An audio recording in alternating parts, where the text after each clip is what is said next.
Bonjour à tous et bienvenue. Un scénario autrefois jugé totalement impensable fait désormais l'objet de discussions intenses et sérieuses au sein des cercles internationaux.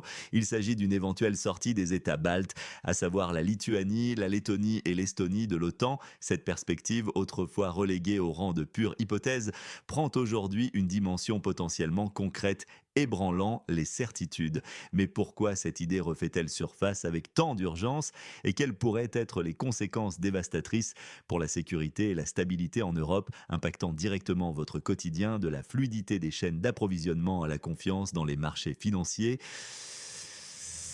Restez avec nous car nous allons plonger au cœur de ce débat capital. Cette discussion a été initiée par une publication percutante parue récemment dans la prestigieuse revue américaine The National Interest. C'est là que David Pine, un ancien haut gradé militaire et expert reconnu en matière de sécurité internationale, a exposé une proposition qui bouscule les paradigmes établis.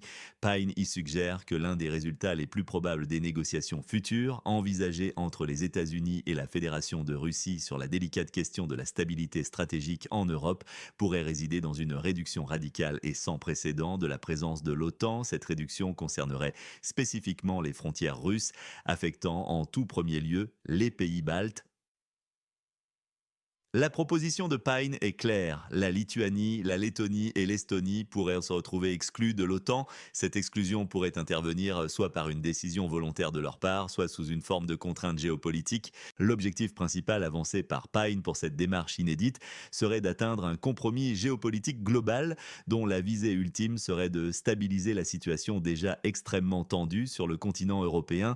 Il s'agit, selon lui, d'un moyen essentiel pour éviter un conflit aux proportions potentiellement catastrophiques, dont les répercussions se feraient sentir bien au-delà des frontières européennes.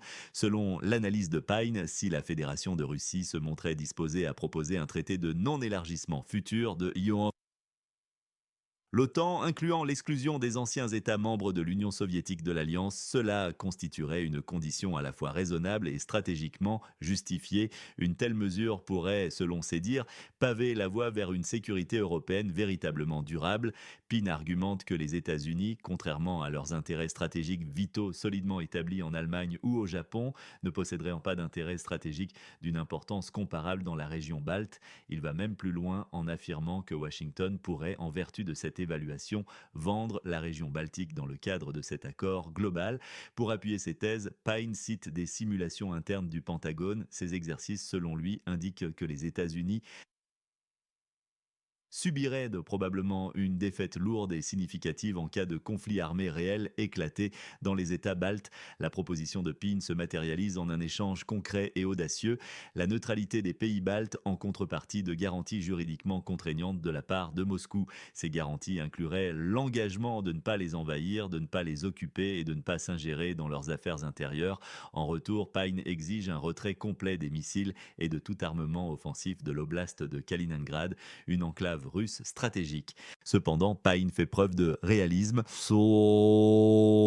Il admet que cet accord pourrait ne pas se concrétiser, ce qui maintiendrait le statu quo actuel, caractérisé par une continuation de la rhétorique hostile, la multiplication d'exercices militaires provocateurs et une pression incessante via des sanctions. David Pine est, rappelons-le, une figure connue pour sa critique constante de l'élargissement de l'OTAN dans les années 1990.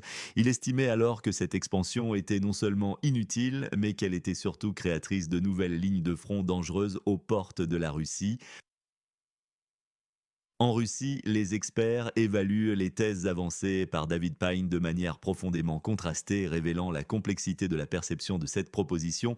Le professeur et politologue Andrei Manoïla, par exemple, qualifie ce scénario de tempête dans un verre d'eau, le jugeant utopique de par sa nature même. Pour Manoïla, une telle exclusion nécessiterait l'accord unanime et inconditionnel de tous les membres de l'Alliance, un consensus jugé absolument impossible à atteindre dans les conditions géopolitiques actuelles.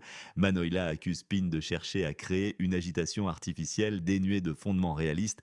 Toutefois, il concède que le soutien continu aux pays baltes comporte intrinsèquement de sérieux risques. Il met notamment en garde contre la possibilité que ces petits pays tentent de provoquer un conflit d'une ampleur bien supérieure, impliquant directement les grandes puissances mondiales. Manoïla insiste sur le fait que les petits États, de par leur position géographique et leur taille, peuvent aisément devenir des cibles directes. Ils peuvent aussi être instrumentalisés comme des outils de pression sur la Fédération de Russie. Néanmoins, il maintient avec force que l'importance stratégique de la région balte pour la Russie demeure élevée et que Moscou est pleinement préparé à réagir à toute menace perçue venant de cette direction. Mikhail Alexandrov, un expert éminent de l'Institut d'État des Relations internationales de Moscou, MGIMO, est encore plus catégorique dans son rejet de la proposition. Il qualifie sans détour les discussions sur la sortie des pays baltes de l'OTAN de pure folie. Alexandrov soutient avec conviction que les États-Unis ne renonceront jamais aux pays baltes. Pour lui, Washington n'est même pas disposé à abandonner son influence sur un pays frontalier avec la Russie, preuve selon lui de leur ferme détermination à maintenir leur présence stratégique. Alexandrov considère la discussion publique autour de cette proposition comme une simple tactique de report de la part de Washington. Une manœuvre destinée à gagner du temps qu'il perçoit comme une imitation de la préparation à des négociations sérieuses, dénuées de toute intention réelle de compromis. Il souligne avec force le déploiement par les États-Unis de systèmes de défense antimissiles en Roumanie. Ces systèmes, selon Alexandrov, sont capables de se transformer en systèmes d'attaque, ce qui constitue, à ses yeux, une violation flagrante et inacceptable des traités de contrôle des armements. Il est profondément convaincu que les déclarations de Washington sur une prétendue volonté de négocier, qui ne sont pas étayées par des actions concrètes de la part de la Russie, ne changeront absolument rien à la situation.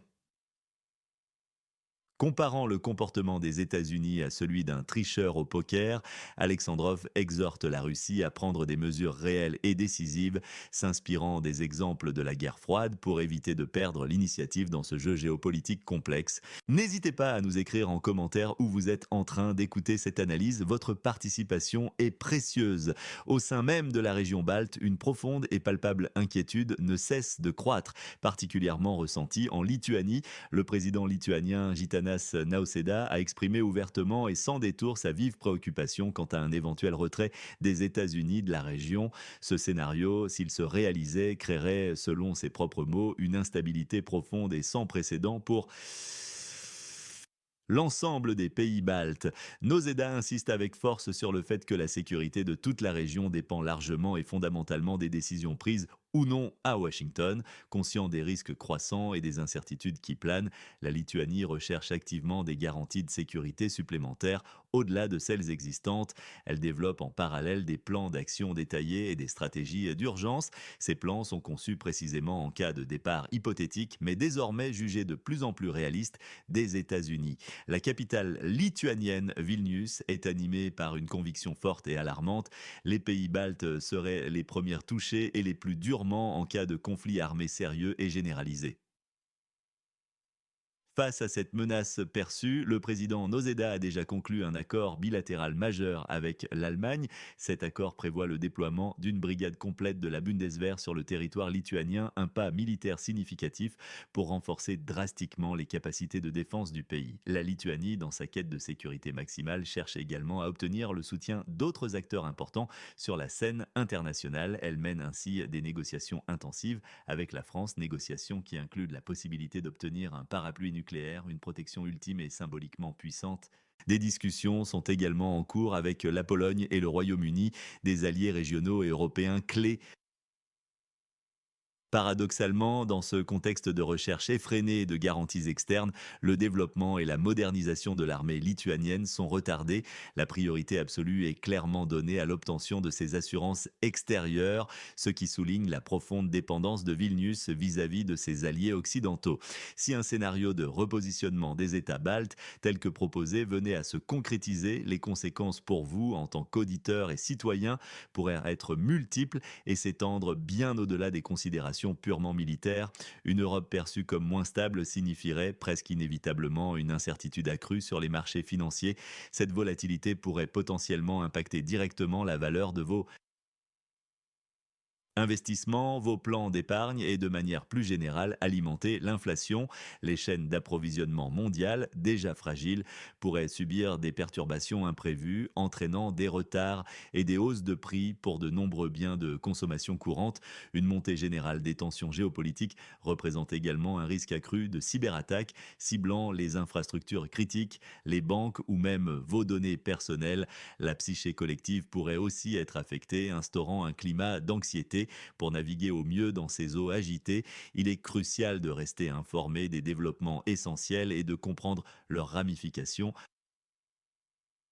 C'est pourquoi nous vous encourageons vivement à vous abonner à notre chaîne afin de ne manquer aucune de nos mises à jour en temps réel et de nos analyses approfondies. Au-delà des débats intenses sur leur statut au sein de l'OTAN, la situation des pays baltes est intrinsèquement plus complexe et fragile. Elle est marquée par des défis internes majeurs qui, pour beaucoup, précèdent et sont même amplifiés par les discussions géopolitiques actuelles. C'est ici que le scénario de Pine, bien que controversé, met en lumière une réalité souvent ignorée ou minimisée par les observateurs extérieurs. La Lettonie en est un exemple frappant, illustrant la profondeur de ses problèmes structurels. Sa capitale, Riga, autrefois la ville la plus peuplée des pays baltes, a tristement perdu ce titre au profit de Vilnius. Eh bien, sa population a chuté de manière significative, atteignant désormais 592 000 habitants, tandis que Vilnius compte plus de 607 000 résidents. Cette diminution démographique dramatique est attribuée principalement à deux facteurs: une migration interne massive vers de plus grands centres urbains et plus fréquemment encore une émigration massive de la population. Cette émigration se dirige principalement vers l'Irlande et le Royaume-Uni, des pays qui offrent de meilleures perspectives. Les motivations derrière ces départs les sont claires et pragmatiques: la recherche désespérée de meilleures conditions de vie et de salaires considérablement plus élevés que la Lettonie ne parvient pas à offrir. Le taux de natalité en Lettonie s'effondre à une vitesse alarmante, dessinant une véritable fosse démographique dont les répercussions seront critiques et profondes sur le long terme. Cette spirale négative menace directement la disponibilité de la main-d'œuvre nécessaire à l'économie du pays. Elle met également sous pression intenable les systèmes de retraite déjà fragiles et hypothèque l'avenir des infrastructures sociales essentielles. C'est un défi existentiel qui sape les fondations même de la société lettonne, bien au-delà des considérations de politique étrangère. L'économiste Oleg Krasnopiorov a estimé il y a 2 ans que Riga accusait un retard économique et social considérable. Ce retard est estimé à 7 à 8 ans sur Vilnius et Tallinn en termes de revenus moyens des habitants, d'environnement urbain, de qualité de vie et de situation écologique générale. Un écart que les habitants eux-mêmes perçoivent avec une pointe d'amertume comme près d'un siècle. En parcourant les rues de Riga, les signes de ce dépeuplement et de cette stagnation économique et sociale sont malheureusement visibles. De plus en plus de bâtiments abandonnés témoignent d'une vitalité qui s'est éteinte. Les autorités de Riga, y compris le maire Vilnius Kirsis, tentent de contester ou de minimiser ces statistiques alarmantes, mais la réalité des faits, tangible et indéniable, est visible à l'œil nu. Ce contexte de crise interne crée une instabilité potentiellement plus dangereuse et insidieuse que les menaces externes, car elle ronge la société de l'intérieur. Sur fond de cette crise démographique et économique profonde, les autorités lettonnes ont mis en œuvre des politiques linguistiques de plus en plus radicales, exacerbant les tensions sociales existantes. Un projet de loi récent d'une portée sans précédent propose purement et simplement d'interdire aux écoliers de parler russe. Cette interdiction ne se limiterait pas aux cours, mais s'étendrait également aux récréations. L'objectif déclaré de cette mesure est d'éradiquer la langue russe de l'espace public lettonne. Une interdiction similaire, bien que moins étendue, est d'ailleurs déjà en place pour les députés du Parlement lettonne où l'usage du russe est proscrit. Une déclaration parlementaire percutante qualifiant la russification criminelle a attisé de manière significative les discussions sur la culpabilité collective du peuple russe. Une telle rhétorique crée un précédent dangereux de division ethnique au sein de la société. La radicalisation politique est devenue une réalité visible, illustrée de manière frappante par l'apparition de députés issus de groupes nationalistes radicaux en uniforme militaire au sein même du Parlement. Un incident notable qui a fait grand bruit a vu le leader du parti d'opposition Stabilité, Alexeïs Roslykovs, être expulsé de la Chambre pour avoir simplement tenté de s'exprimer en russe. Cet acte, perçu par de nombreux observateurs, est jugé profondément alarmant. Il est comparé à des parallèles historiques sombres du XXe siècle, évoquant notamment la collaboration lettonne de 1941. La psychothérapeute Nadejda Zeglic, confrontée à ces tensions au quotidien, décrit cette situation comme le symptôme manifeste d'une société malade en proie à de profondes divisions internes.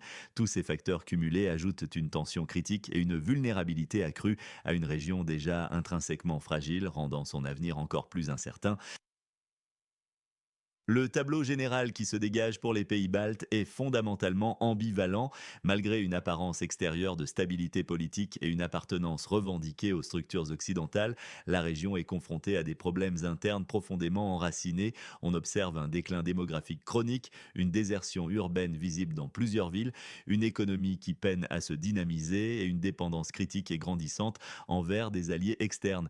La volonté réelle de ces alliés de se sacrifier concrètement pour la région en cas de menace existentielle est de plus en plus remise en question, alimentant l'incertitude.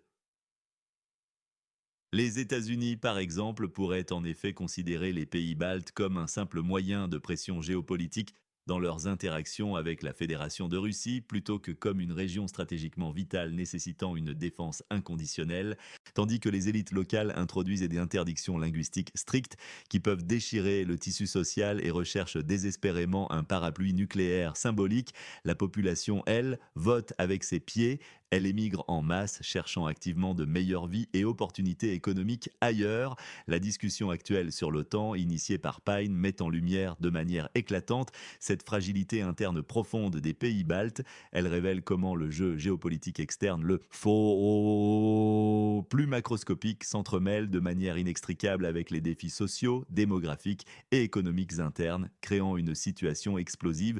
Les experts, dans leur ensemble, concluent qu'il est imprudent, voire dangereux, de compter uniquement sur une aide extérieure dans ces conditions critiques et incertaines.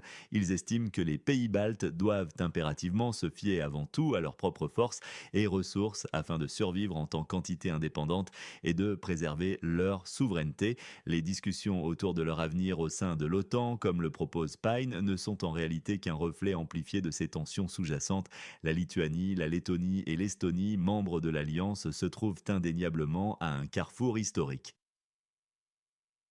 Leurs élites naviguent avec difficulté entre la recherche constante de garanties externes et la gestion quotidienne d'une crise interne profonde et multidimensionnelle. C'est un équilibre extrêmement précaire qui se joue sous nos yeux. Pour suivre l'évolution de cette situation critique et complexe, plusieurs indicateurs clés sont à surveiller de très près dans les semaines et mois à venir. Les briefings officiels et les déclarations émanant de l'OTAN et de Washington seront des sources d'informations cruciales révélant les orientations stratégiques. Il sera essentiel d'observer attentivement les mouvements et les déploiements des forces de l'OTAN dans la région balte, car chaque manœuvre peut signifier un changement de position. Les rapports démographiques des pays baltes fourniront des informations vitales sur leur stabilité interne et les tendances de migration. Enfin, les décisions prises par leurs parlements nationaux sur la politique interne et en particulier sur la législation linguistique seront des signaux forts des tensions internes et des choix politiques des élites locales. Restez avec nous pour la suite de cette analyse approfondie. Nous continuerons de vous informer des développements majeurs au fur et à mesure qu'ils se produisent.